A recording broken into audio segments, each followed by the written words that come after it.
અનંત અનંત ભાવ ભેદથી ભરેલી અનંત અનંત નાય નિક્ષેપે વ્યાખ્યાની છે. સકલ જગત હિત કારિણી હારિણી તારિણી ભવાબ્ધિ મોક્ષ ચારિણી પ્રમાણી છે. ઉપમા આપ્યાની જેને તમારા ખવીતે આપવાથી નિજ મતિ મપાઈ મેં માની છે. અહો રાજ ચંદ્ર બાળ ખ્યાલ નથી પામ જીનેશ્વર તાણી વાણી જાણી તેણે જાણી છે. ગુરુ રાજ તાણી વાણી જાણી તેણે જાણી છે.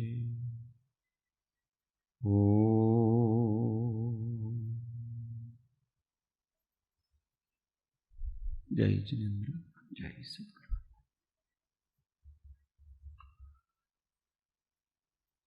સ્વાધ્યાયમાં અનુભૂતિના ઉદ્ગારો, પૃષ્ઠ સંખ્યા 10.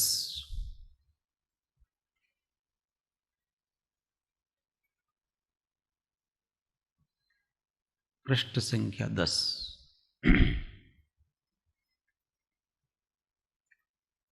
નિમિત્તાધીન દૃષ્ટિ થાય તેટલી નિર્બળતા છે,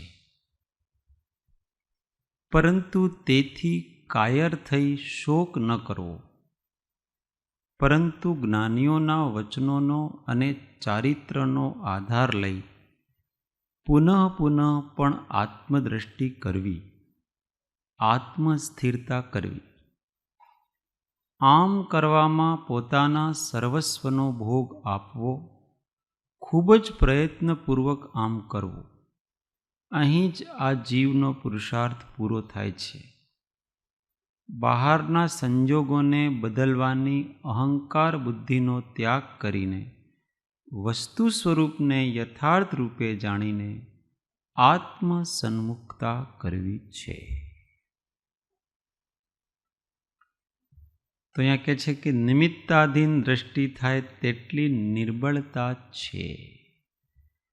નિમિત્તાધીન દ્રષ્ટિનો અર્થ એમ છે કે જ્યારે નિમિત્ત સામે આવે ત્યારે પોતે પોતાનું સ્વરૂપ ભૂલી જઈ અને નિમિત્તમાં તન્મય થઈ જવું, એનું નામ નિમિત્તાધીન દ્રષ્ટિ છે. એટલે હવે નિમિત્તના આધીન થઈ ગયો છે. હવે એ નિમિત્તના અનુસાર આખું વર્તન છે. જેમ કે નાનું બાળક આપણે સામે આવે તો આપણે પણ નાના બાળકની જેમ ચેષ્ટાઓ કરીએ કે નહીં કરીએ? પોતે પોતાને ભૂલી ગયા છે. એ બાળકનો પ્રભાવ એટલો છે, એની મોહિની એટલી જબરદસ્ત છે કે આપણે પોતાનો શાંત ગાંભીર્ય સ્વભાવ ભૂલી જઈએ અને બાળક જેવી ચેષ્ટા કરીએ છીએ. એમ કોઈ ભયના કારણ ઉત્પન્ન થાય, કોઈ સાપ આવ્યો, કોઈ બીજી વસ્તુ આવી, એવો ભયકારક, તો આપણે ભયભીત થઈ જઈએ, પોતાને ભૂલી જઈએ. એમ જે પણ નિમિત્ત હોય એ નિમિત્તના પ્રભાવમાં આવી જવું, એનું નામ નિમિત્તાધીન દૃષ્ટિ છે. ધ્યાન રાખવું કે બીજાનો પ્રભાવ આપણા ઉપર ન પડવો જોઈએ, આપણો પ્રભાવ બીજા ઉપર પડવો જોઈએ. એનું નામ નિર્બળતા. કે બીજાનો આપણા ઉપર પ્રભાવ પડે છે એ નિર્બળતા કહેવાય છે. આપણો પ્રભાવ બીજા ઉપર પડવો જોઈએ.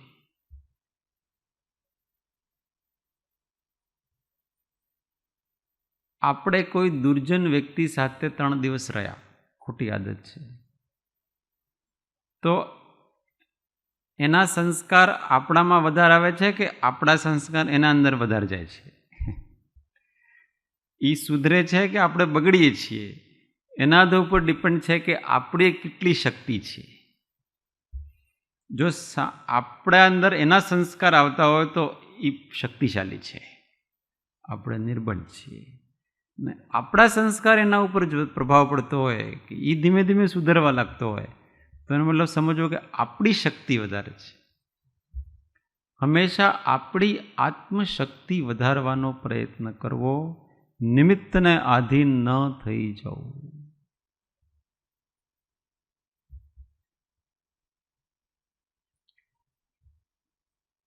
પરંતુ તેથી કાયર થઈ શોક ન કરવો. મને તો શું આ નિમિત્ત આવે, હું શું કરું? આ બધા રડે છે તો મને રડવાનું આવે ને?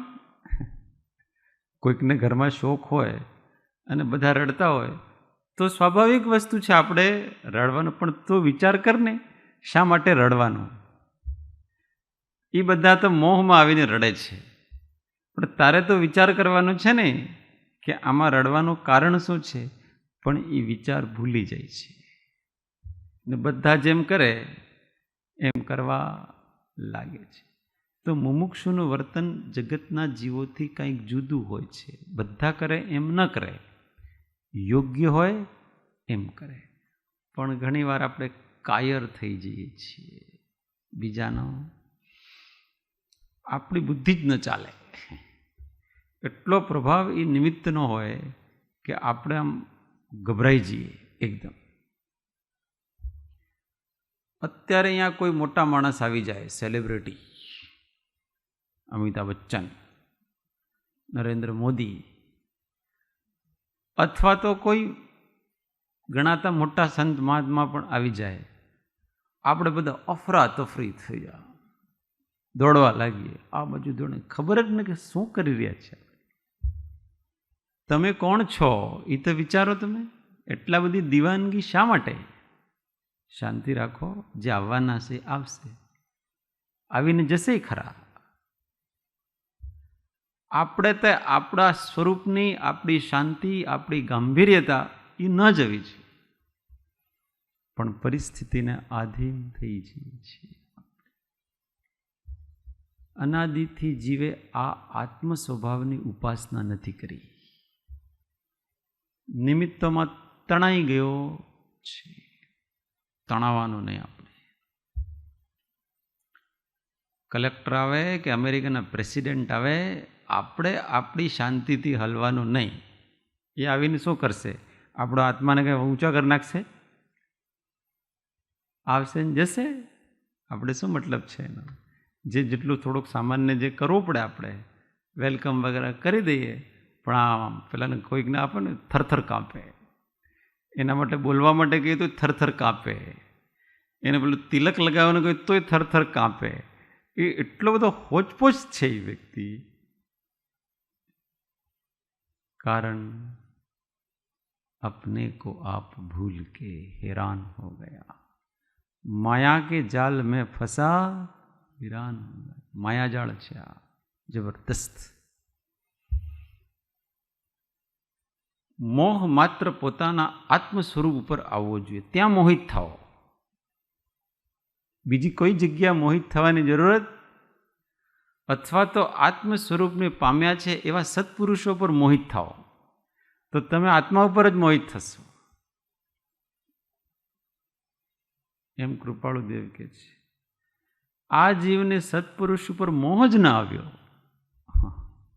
બધા ઉપર મોહ આવ્યો, બધાથી પ્રભાવિત થાય છે, બધાનો ઇફેક્ટ પડે છે, પણ શાંત પુરુષોનો, સત્પુરુષનો આના ઉપર કોઈ ઇફેક્ટ નથી પડતો જરાય.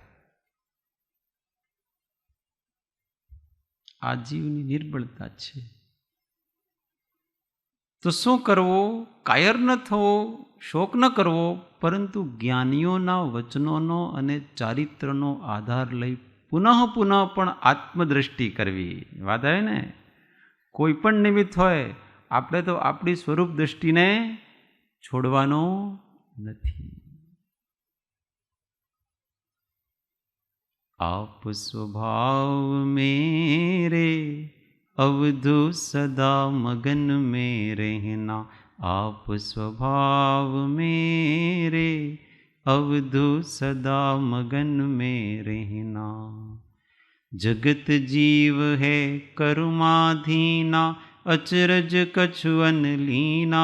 आप स्वभाव मेरे अवधु सदा मगन में रहना. आप स्वभाव मेरे अवधु सदा मगन में रहना. તો જ્ઞાનીઓના વચનોનો મહાગંભીર થા. જ્ઞાની શું કે છે? મહાગંભીર થા. સ્થિતિ સ્થાપક દશા લે, ધ્યાન ધરી જા. આ કોના વચન છે? જ્ઞાનીઓના વચન છે. આ વચન તો યાદ જ ના આવે આપણને. પેલો કર્મ જેમ કરાવે એમ જ યાદ આવે છે. અને ચારિત્રનો આધાર લે કે મહાત્મા પુરુષોએ એવી વિકટ પરિસ્થિતિમાં જ્યારે વૃત્તિ ચલવિચલ થાય છે ત્યારે મહાત્મા પુરુષોએ કેવું ધૈર્ય ધારણ કર્યું છે.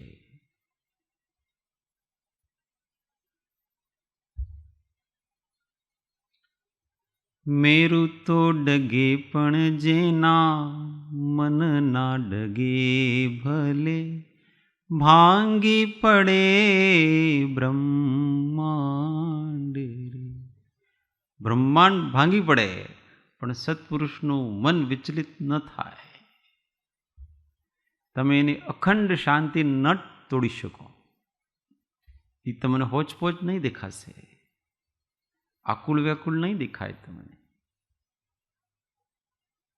सब होता है, सब आ रहा है और जा रहा है, हमारी उपस्थिति में हो रहा है. बस आ रहा है, जा रहा है. इधर एक दीपक जला करके रखा, उस दीपक के प्रकाश में जो जो पदार्थ आ रहे हैं जा रहे हैं. दीपक को क्या लेना देना इससे? दीपक का काम इतना ही है कि उसके सामने उसके प्रभाव क्षेत्र में जो आएगा वो उस दीपक का विषय बन जाएगा, उसके प्रकाश का विषय बन जाएगा. તમે આવીને જતા રહો તો દીપકને કાંઈ ફરક પડે? ઓ મારે એક વ્યક્તિ ઓછો થઈ ગયો, મારે એમ કરશે दीपक? यहाँ कोई नहीं होगा तो भी जलता रहेगा. ज्ञान ज्ञेय के आधार से नहीं है. ज्ञान का अस्तित्व, ज्ञाता का अस्तित्व ज्ञेय के आधार से नहीं है, उसका अपना अस्तित्व है. एक भी ज्ञेय इस जगत में नहीं रहेगा तो भी ज्ञाता तो रहेगा. वो स्वयं स्वयंभू भगवान है, उसको किसी की जरूरत नहीं. और बहुत से हो तो उसको कोई आपत्ति नहीं. वो अपना काम याद रखता है. क्या काम याद रखता है? मैं प्रकाश स्वरूप हूं तो मुझे प्रकाश स्वरूप रहना है, बिना किसी राग द्वेष के. बस इतना याद करो, પછી બધી જગ્યા આનંદ જ આનંદ છે. આટલી વસ્તુ ભૂલ્યા એટલે બધી જગ્યા વિટંબના છે. એમ કે છે આત્મદ્રષ્ટિ કરવી, आत्मस्थिरता करवी, दृढ़ता से अपना अनुसंधान में लगे. कितना भी उदय आए, कितने भी निमित्त मिल जाए, पर मैं तो मैं ही रहूंगा. मेरा कुछ बिगड़ेगा नहीं, मेरा कोई लाभ नहीं, मेरी कोई हानि नहीं. तमे परिपूर्ण सुखी छो. अपने सुख दुख में क्या फर्क पड़ेगा? कुछ भी फर्क पड़ने वाला नहीं. दूसरों के आधार से हमारे सुख दुख में फर्क पड़ता है, यही अपना अज्ञान है। क्योंकि हम भूल चुके हैं अपने आप को, इसलिए दूसरे के आधार से सुख दुख। आ घણા બધા મને આમ સારું કે પ્રેમ કરે તો મને સારો લાગે, કોઈ મને પ્રેમ ન કરે, કોઈ મને સારું ન કહે, બધા મારી નિંદા કરે તો હું અપસેટ થઈ જઉં, દુઃખી થઈ જઉં। ભગવાન ઉઠાવી લો, મારા આ જગતમાં રહેવું, કોઈ મને, બધા મને નિંદા કરે છે, કોઈ મને ઈચ્છતું નથી, આવા સંસારમાં રહેવું નહીં, ભૂલેથી આવી પડ્યો છો, ऐसा अपने आप को बेच दिया। अपने आप को किसी के, अपने सुख दुख को किसी से बेचो मत। अपना आनंद अपना है, अपनी जागीर है, वो किसी के ऊपर डिपेंड नहीं है। इसको आत्मदृष्टि कहते हैं, आत्मस्थिरता कहते हैं। जगत આપણને જાણે છે તે આપણી ખ્યાતિ છે, અને આપણે જેવા છીએ એ આપણો ચારિત્ર છે। अपना चारित्र ही है।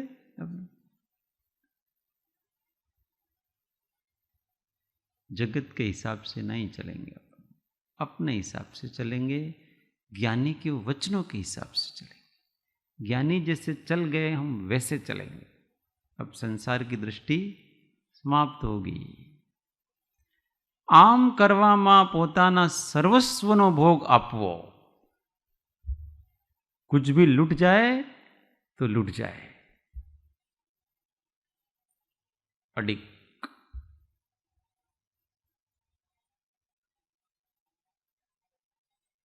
जैसा होगा वैसा होगा, मेरा एक ही काम है, और उसके लिए दूसरा कुछ जताओ तो जाओ, कोई दिक्कत नहीं है।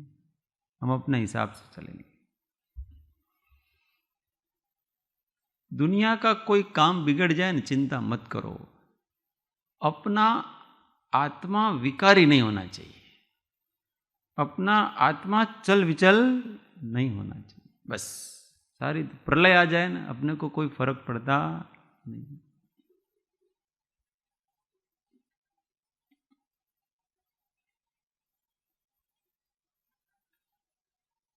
खूब ज प्रयत्नपूर्वक आम करवो, बहुत प्रयत्नपूर्वक करना।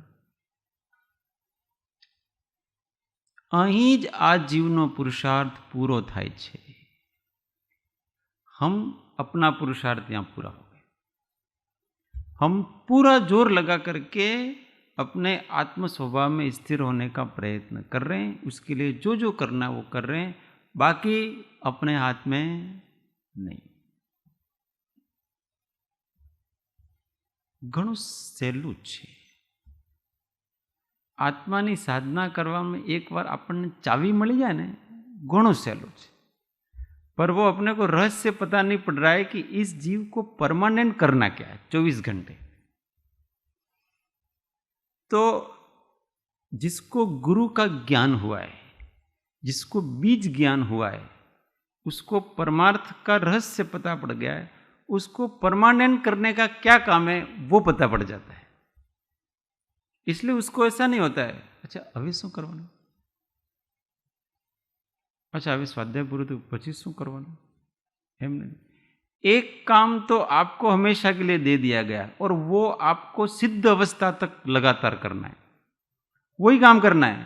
दूसरा कोई काम करना नहीं है। जब तक आप परिपूर्ण सिद्ध न हो जाए तब तक एक काम कंटिन्यू करना है आपको, आत्मानुसंधान।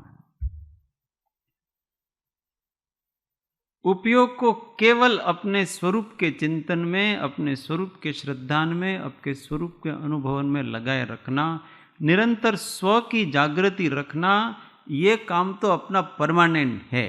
इसके बाद ये पढ़ना नहीं, लिखना नहीं, कहीं बाहर जाना नहीं, प्रवचन करना नहीं, ये करना, ये कोई अपने काम थोड़ी। ये सब अपने बाहर के उदय हैं। पर जीव ने बाहर के उदय को मुख्य किया है, और वो जो अपना मूल काम है ना, याद ही नहीं है, लक्ष्य ही नहीं है उसका।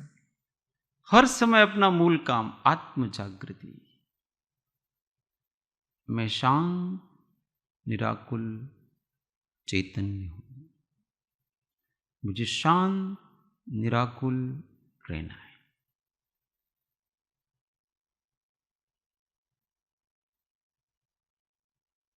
इस प्रकार की श्रद्धा से, निष्ठा से अपने ही संवेदन में उपयोग लगाना।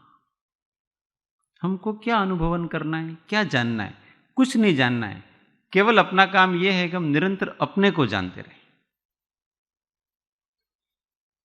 अपनी तरफ दृष्टि करते रहें, अपना चिंतन करते रहे कि ये मैं कौन हूं। निरंतर वो ही अपना कार्य है, दूसरा कोई कार्य नहीं है अपना। बाकी तो बाहर का उदय के हिसाब से होगा, जैसा होगा वैसा होगा। पर आ एक ज काम न थतो, बीजું બધું થાય છે। तो इसके लिए सत्संग करना वगैरह, इतना काम कर लिया तो अब आपका पुरुषार्थ पूरा हो गया। अब जो कराएगा वो सब काल लब्धि कराएगी। हमारा यहाँ सब इतिश्री हो चुका है सब कुछ, क्योंकि हमने अपनी दृष्टि को और अपने उपयोग को जहां जोड़ना था वहां जोड़ दिया है। अब वो अन्य जगह भागता नहीं है, एक जगह स्थिर हो चुका है वो। अब इसके बाद जो भी अंदर कितने कर्म हमारे बाकी हैं, वो अप्रत्याख्यानावरण, प्रत्याख्यानावरण, वो सब धीमे धीमे जाएंगे ऑटोमेटिक। इसको जाना ही पड़ेगा। आप हमेशा आगे आगे आपको ऐसी परिस्थितियां मिलती जाएगी, आप वितरागता के पंथ पे चलते जाओगे। पर पहला काम अपने को, अपने स्वभाव की दृष्टि को दृढ़ कर देना है। हमको अपने स्वयं का, स्वयं के उपयोग में लेने का काम करना है। मेरे उपयोग में और कोई नहीं चलेगा। मेरे उपयोग में कौन चलेगा? मेरे उपयोग में मैं चलूंगा, दूसरा नहीं चलना चाहिए। तो कि बीजाओनो આપણે ધ્યાન કેવી રીતે રાખીશું? नहीं रखो। क्यों रखना? और ऐसे सहज रखा जाता है तो रखो। आपके इतना अनुराग भाव है किसी से, वो सहज होता है। महापुरुष किसी को जानबूझ करके कुछ नहीं करते हैं, वो केवल अपने स्वभाव को साध रहे हैं। और इस बीच में जिसका कल्याण होना होता है उसका होता है, जिसका कल्याण नहीं होना होता उसका नहीं होता है। ऐसे ही जीवों की योग होते हैं, ऐसे ही उनके परिणाम होते हैं, उनके परिणाम होते हैं, सामने वाले भी ऐसी स्फुरणा होती है, और ये सब हो जाता है ऑटोमेटिक। समझ में आ रहा है किसके कारण से हो रहा है? भवि भागन जोगे वशाय। जिसके भाग्य है उसके मन में वो बस जाएगा ऑटोमेटिक, उसका उदय आ गया है। ये जो नेचुरल व्यवस्था को जो समझेगा ना, तो सत्पुरुष के हृदय को समझ पाएगा। और जब तक हम सत्पुरुष के हृदय को नहीं समझ पाएंगे ना, हम दोषारोपण करते रहेंगे और उससे महामोहनीय कर्म का बंद करते हैं जबरदस्त।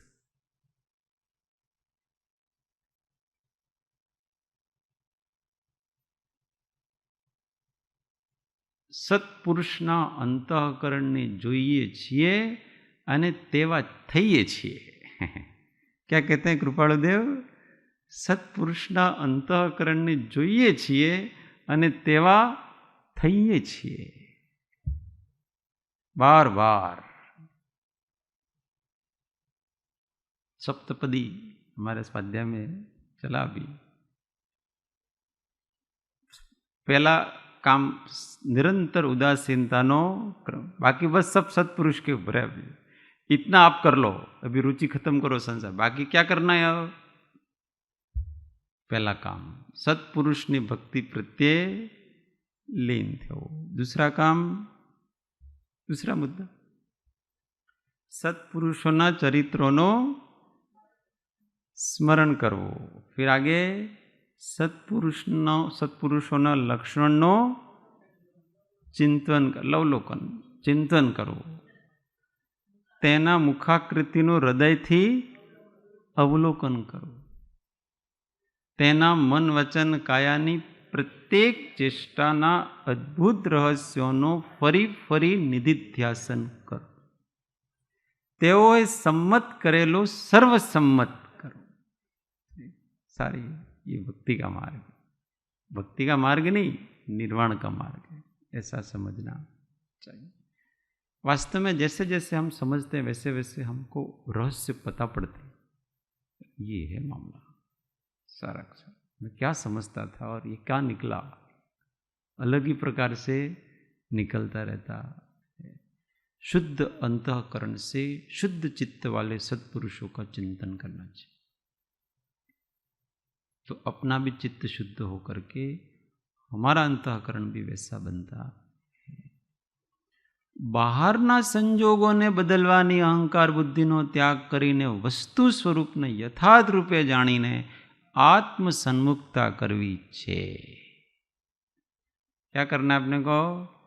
બહારના સંજોગોને બદલવાની અહંકાર બુદ્ધિનો ત્યાગ કરીને, कि ये थोड़ा बदल जाए ठीक है, ये थोड़ा बदल जाए ठीक है, ये बदल जाएगा, नहीं बदलेगा। बदलना होगा तो बदलेगा। अपने पुण्य का उदय, बाहर की प्रकृति है ना, वो अपने पाप पुण्य के आधार पर उसमें परिवर्तन होता है। ये जो हरियाली दिख रही है ना यहाँ पर, ये यहाँ के साधक मुमुक्षु है ना, उनके पुण्य के प्रताप से। और जब इस साधना केंद्र के मुमुक्षु का पुण्य प्रताप खत्म हो जाएगा ना, यहाँ सूखा होगा, बंजर भूमि हो जाएगी। ये जीवों के पाप पुण्य से सारे संयोग अच्छे मिलते हैं।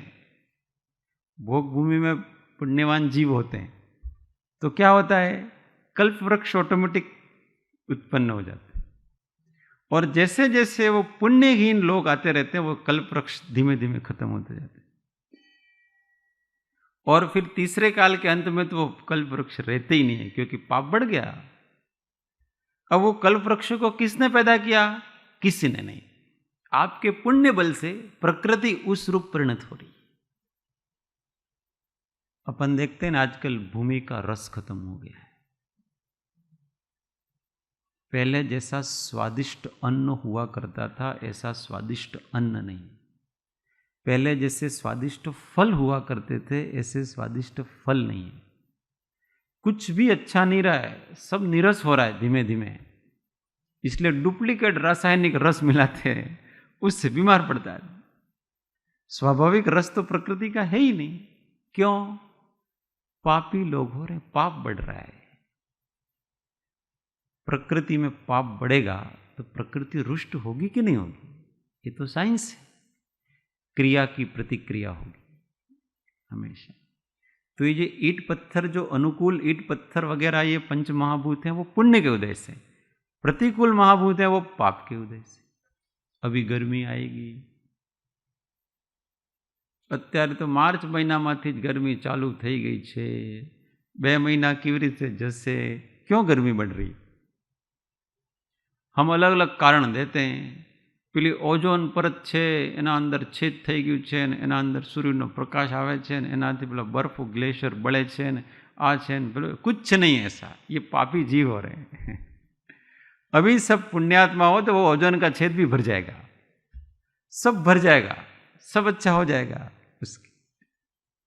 परंतु पाप को कितनी हिंसा हो रही, कितने बेचारे निरीह पशु को लोग खाने के लिए मारते।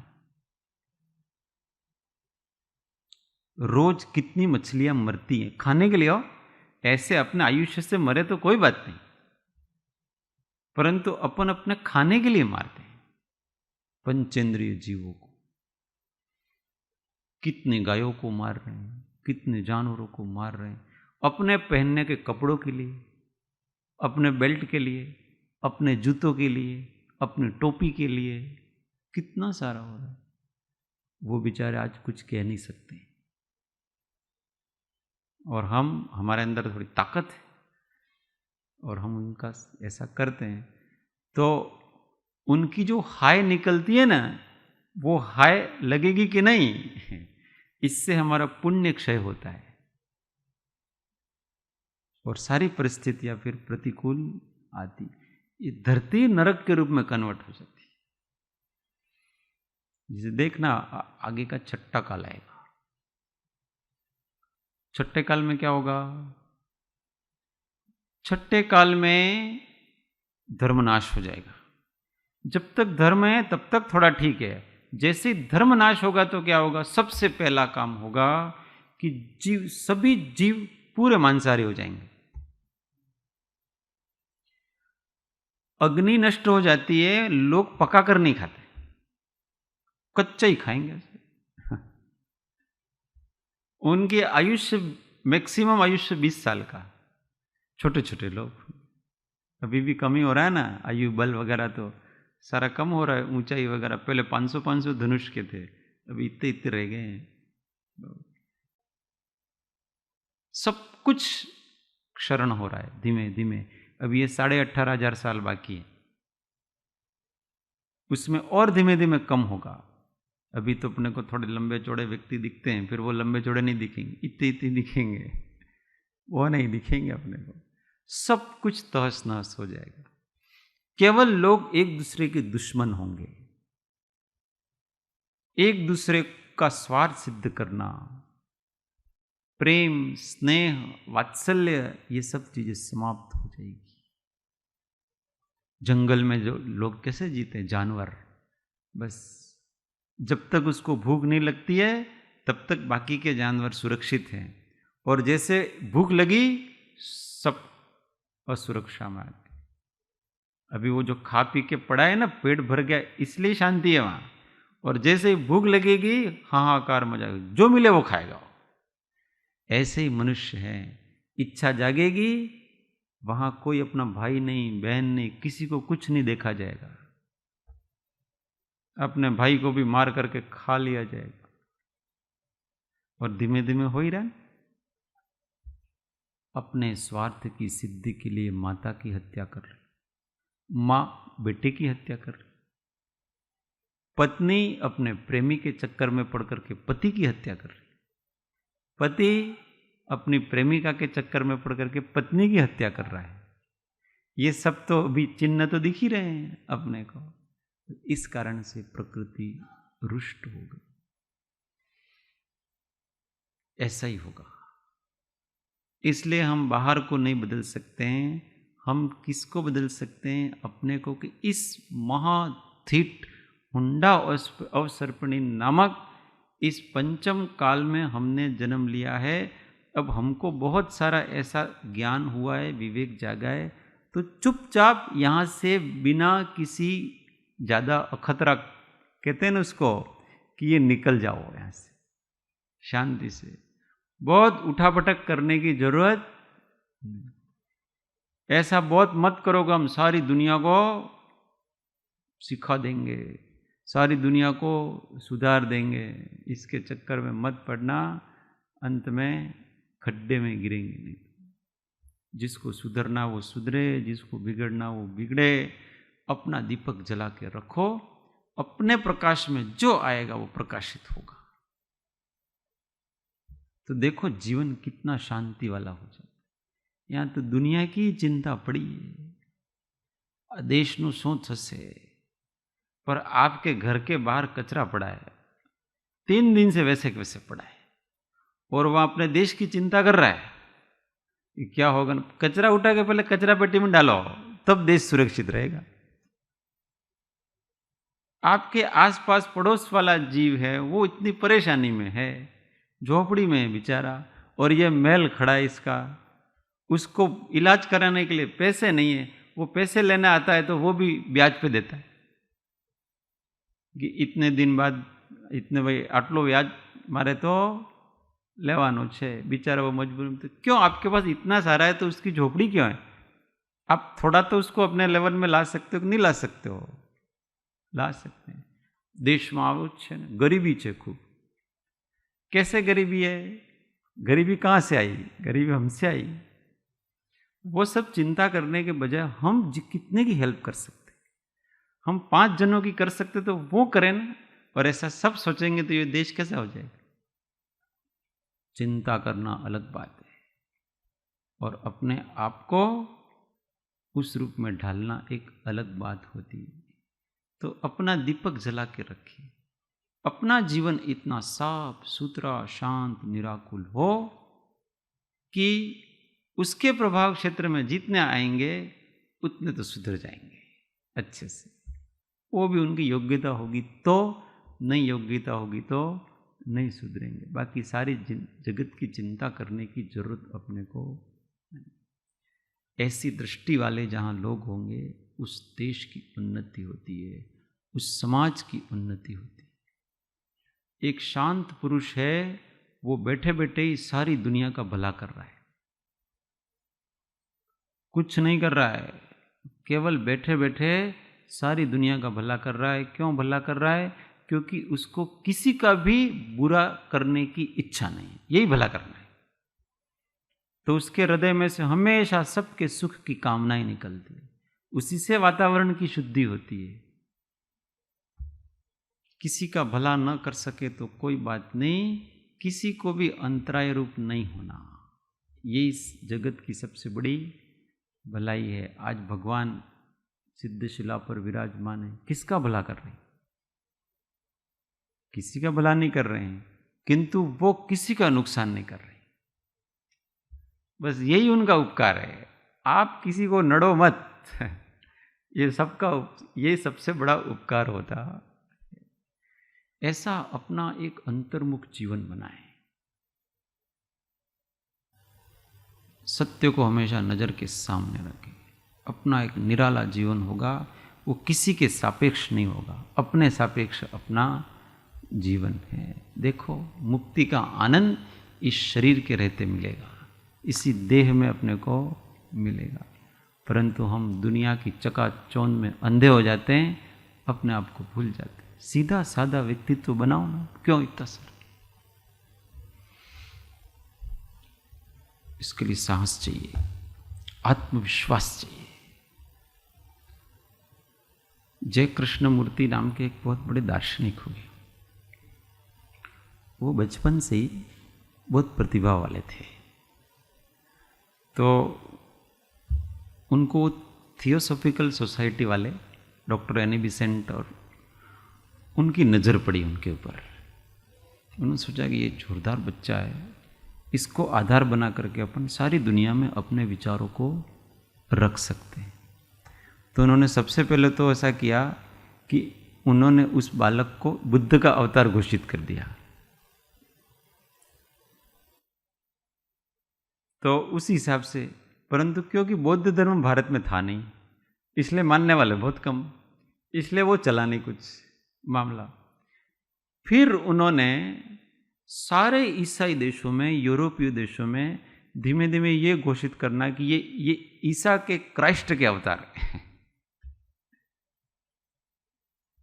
और फिर अब वो तो बेचारे, उनको तो कुछ पता नहीं पड़े। फिर धीमे धीमे वो परिपक्व हुए, प्रबुद्ध हुए, सब हुए।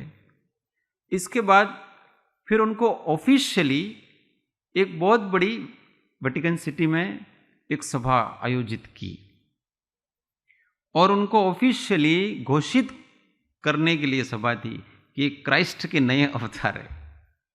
अब सारी दुनिया में ईसाई धर्म सबसे बड़ा, और अगर इसमें किसी को भगवान मान लिया जाए तो उनके कितने लोक प्रसिद्धि होगी पता है। सब जगह हुआ और किया भी उन लोगों ने। और फिर लास्ट में उनको भी कुछ कहने का मौका तो दिया जाएगा ना। फिर उनको कहा, उस भाषण में उन्होंने आश्चर्यजनक बात की, ये सब जो मुझे भगवान बनाना चाह रहे हैं, मैं कोई भगवान नहीं हूं, मैं एक साधारण इंसान हूं और मेरा ये मौलिक अधिकार है साधारण बन के रहना। उस अधिकार को कृपया करके आप मत छीनो मेरे से। और वो सब छोड़ करके भारत आ गए, बच्चों की स्कूल खोली कि हम सब एक दूसरे के ऊपर आरोपित कर रहे हैं इच्छाएं। में ऐसी शिक्षा व्यवस्था स्थापित करना चाहिए उन्होंने कि बच्चों को अपना मौलिक अधिकार दिया जाए, उसको मौलिकता से पल्लवित होने दिया जाए। आप अपनी धारणाओं को आरोपित मत करो। परंतु पंचम काल में ऐसे कोई पुरुष को सफल थोड़ी होती, थोड़ा चला और फिर अगर ऐसे पुरुष सफल हो जाएं तो पंचम काल नहीं रहे ना अपने। पर ये देखो, सारे जगत में भगवान की प्रसिद्धि मिल रही थी और उन्होंने अपना नेचुरल जीवन पसंद किया कि मेरे को एक नेचुरल जीवन जीना है, एक सामान्य इंसान। अब मैं डुप्लीकेट बन जाऊंगा, ये सब भगवान कर करके मेरे को मेरा लाभ उठा रही है, उनको कुछ नहीं चाहिए, केवल स्वार्थ सिद्धि कर रही है। तो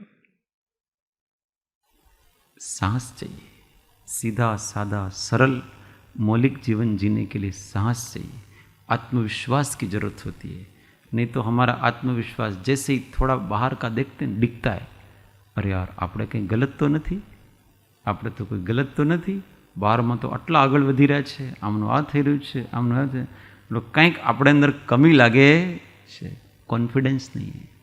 उसको कॉन्फिडेंस जगाएं, ये आत्मा अनंत सुख से भरपूर है और सुख कहीं नहीं मिलेगा। अपन जब सीधे साधे सरल शांत हो जाएंगे तभी सुखी होंगे, नहीं तो सुख नहीं मिलेगा। ये विश्वास हमेशा रखना चाहिए।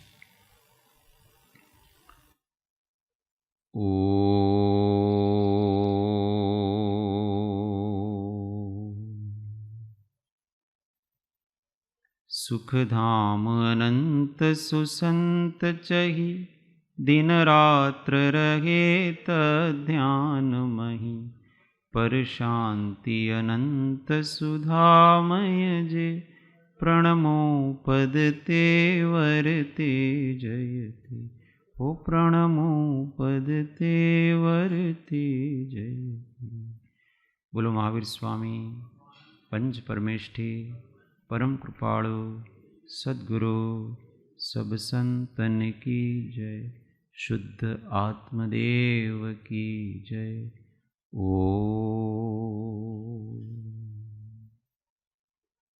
जय सद्गुरु।